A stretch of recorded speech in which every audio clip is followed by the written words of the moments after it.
Subscribe my YouTube channel Steno Aspirant with Khushi and press the bell icon. Ready start. प्रत्येक वित्त मंत्री यह कहने में गर्व करेगा कि उनकी सरकार की नीतियों और कार्यक्रमों के केंद्र में गरीब हैं। यह उचित भी है क्योंकि भारत की आबादी में एक बड़ा हिस्सा गरीबों का है।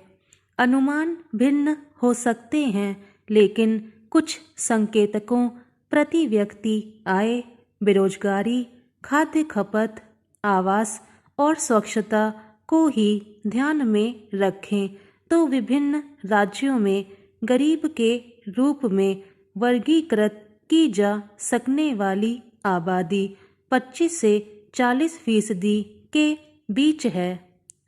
महामारी के वर्षों 2020-22 के दौरान स्थिर महंगाई, उपभोक्ता मूल्य सूचकांक, मुद्रास्फीति 6.52% और बेरोजगारी शहरी 8.1%, ग्रामीण 7.6% ने हालात को बदतर ही किया। 2023 की शुरुआत अनिष्ट सूचक है। बड़ी कंपनियां अपने कर्मचारियों की हजारों की संख्या में छटनी कर रही हैं। उच्च बेरोजगारी दर शिक्षित मध्य वर्ग को भी प्रभावित कर रही है। भारत में बढ़ती असमानता ने कई सच उजागर किए हैं।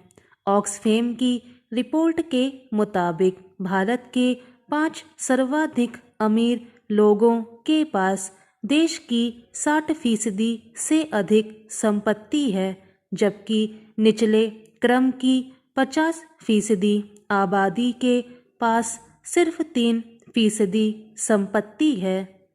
अपनी इनइक्वालिटी रिपोर्ट 2022 में चांसेल, पिकेटी और अन्य ने अनुमान व्यक्त किया कि निचले क्रम के 50% लोगों को राष्ट्रीय आय का सिर्फ 13% हिस्सा मिलता है।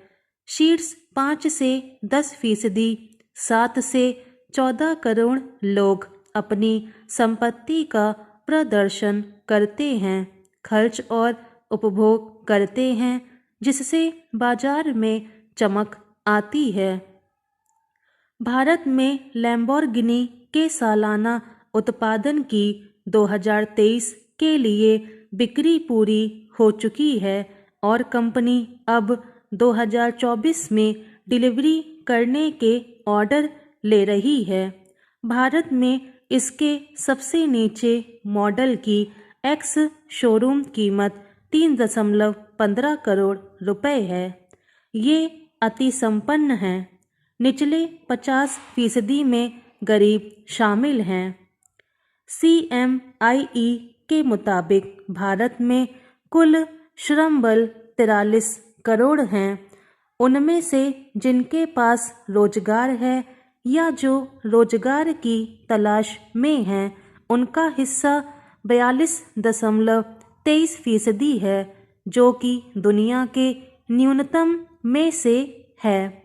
7.8% घरों में करीब 2.1 करोड़ घरों में कोई नौकरी पेशा व्यक्ति नहीं है। 30% नियोजित करीब 13 करोड़ दैनिक वेतन भोगी श्रमिक हैं। औसत मासिक घरेलू उपभोग व्यय 11,000 रुपये है। ये परिवार गरीब हैं।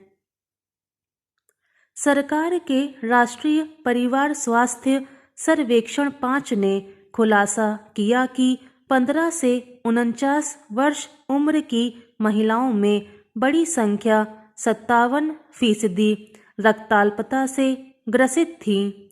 6 से 23 माह के सिर्फ 11.3 बच्चों को पर्याप्त भोजन मिल पा रहा था। कम वजन वाले 32.1%, नाटे 35.5, कमजोर 19.9 और गंभीर रूप से कमजोर 7.7 बच्चों का अनुपात खतरनाक रूप से अधिक था। इन वर्गों को पर्याप्त भोजन नहीं मिलता, वे गरीब हैं। अब जरा बजट 2023-24 के लेखकों से पूछिए कि आपने गरीबों के लिए क्या किया।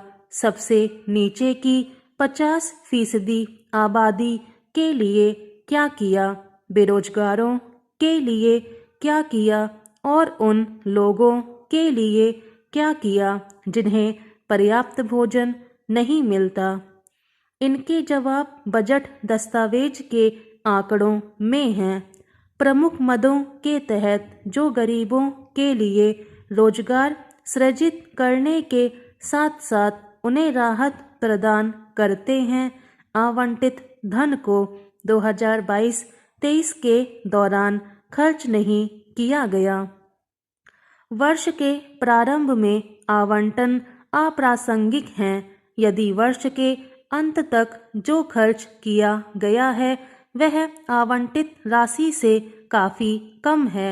गरीबों को कम धन दिया गया। 2023-24 के लिए दृष्टिकोण में बदलाव का कोई सबूत नहीं है। यदि आवंटित राशि खर्च की जाती है तो ही रोजगार सृजित होंगे या कल्याणकारी लाभ अर्जित होंगे। इसके अलावा कोई भी आवंटन यदि पिछले वर्ष के आवंटन से अधिक दिख रहा है तो उसे मुद्रास्फीति के साथ संतुलन बनाकर देखना होगा, लेकिन कई मामलों में पता चलेगा कि आवंटन वास्तव में कम है। गरीबों को सीधे लाभ पहुंचाने वाले सारे कार्यक्रमों को कम धन दिया गया है। मुद्रास्फीति को देखें तो यह और भी कम होगा। इसके साथ भी देखिए कि जीएसटी कुल संग्रह का 64% निचले क्रम की 50% आबादी से आता है, में किसी तरह की कटौती नहीं की गई है। पेट्रोल, डीजल और एलपीजी के दामों में या कर में किसी तरह की कटौती नहीं की गई है।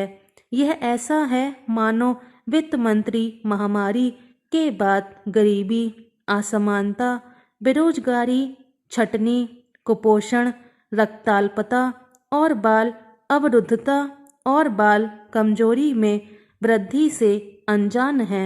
यह कोई आश्चर्य है कि 90 मिनट के भाषण में वित्त मंत्री ने सिर्फ 2 बार गरीब शब्द का उल्लेख किया।